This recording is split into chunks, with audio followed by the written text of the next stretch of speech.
मुंह से निकले शब्द कभी वापस नहीं लिए जा सकते। अरे पूनम ने तो बेटी को बहुत छूट दे रखी है।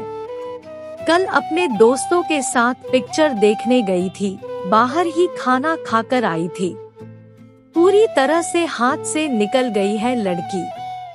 वकील क्या बन रही है, अपने पापा को भी कटघरे में खड़ा कर देती है। सही गलत का पाठ पढ़ाती है। अपने पापा के लाड प्यार का गलत फायदा उठाती है। लड़कियों के साथ साथ लड़कों को भी दोस्त बना कर रखा है। इस लड़की के लक्षण देखकर तो लग रहा है कहीं भागकर शादी ना कर ले। ससुराल में 2 दिन भी नहीं टिक पाएगी।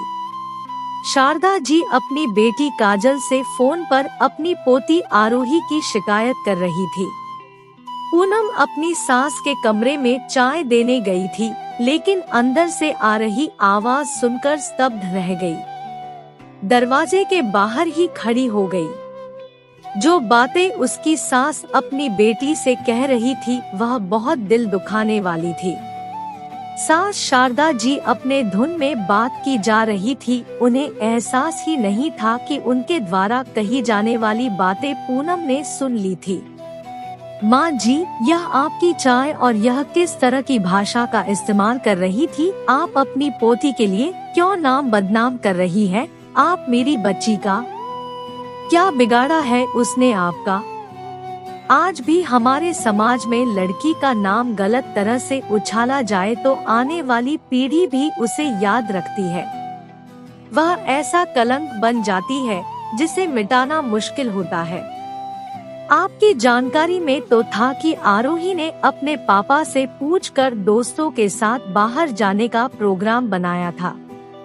फिल्म देखने के बाद बाहर खाना खाने जाने वाली है, इस बात की जानकारी भी उसने हमें दी थी। किन दोस्तों के साथ जा रही है वह भी बताया था, तो फिर समस्या कहाँ है? 21 साल की हो गई है आरोही।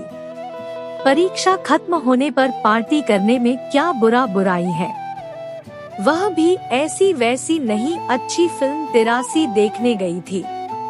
रही बात आरोही की अपने पापा को समझाने की, तो वह सही समझा रही थी। उसके पापा बहुत जल्दी गुस्सा करते हैं, तेज आवाज में अपनी बात रखते हैं, तो बड़ी होती हुई बच्ची उनसे आराम से धीरे से बात करने को कह रही थी। इसमें गलत क्या है?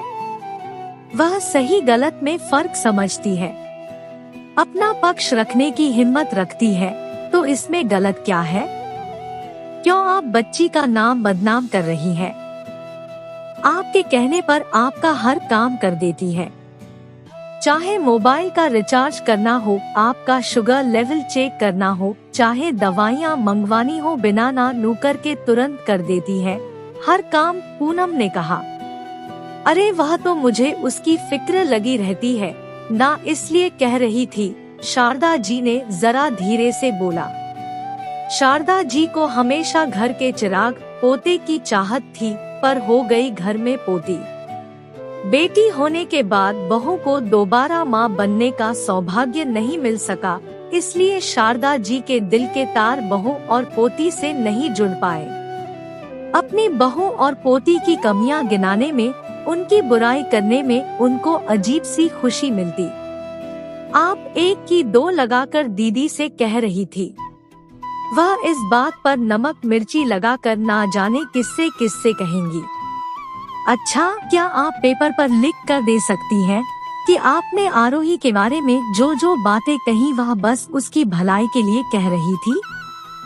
पूनम ने कहा, हाँ हाँ क्यों नहीं। शारदा जी बात की गंभीरता को समझते हुए बोली, क्या आप लिखे हुए पेपर के छोटे छोटे टुकड़े करके सारे मोहल्ले में फेंक सकती हैं? पूनम ने कहा, हाँ हाँ यह भी कर लूंगी। आखिर तुम कहना क्या चाहती हो? शारदा जी बोली, फिर फेंके हुए छोटे छोटे टुकड़ों को आप इकट्ठा कर सकती हैं। पूनम ने पूछा, यह क्या कह रही हो बहू? फेंके हुए कागज के टुकड़ों को भला कैसे इकट्ठा किया जा सकता है? वह हवा से इधर उधर उड़ जाएंगे, बरसात में गीले हो जाएंगे। मैं उन्हें वापस नहीं ला सकती, शारदा जी बोली। जैसे यह कागज के टुकड़े वापस नहीं लाए जा सकते, उसी प्रकार मुंह से निकले शब्द भी वापस नहीं लिए जा सकते।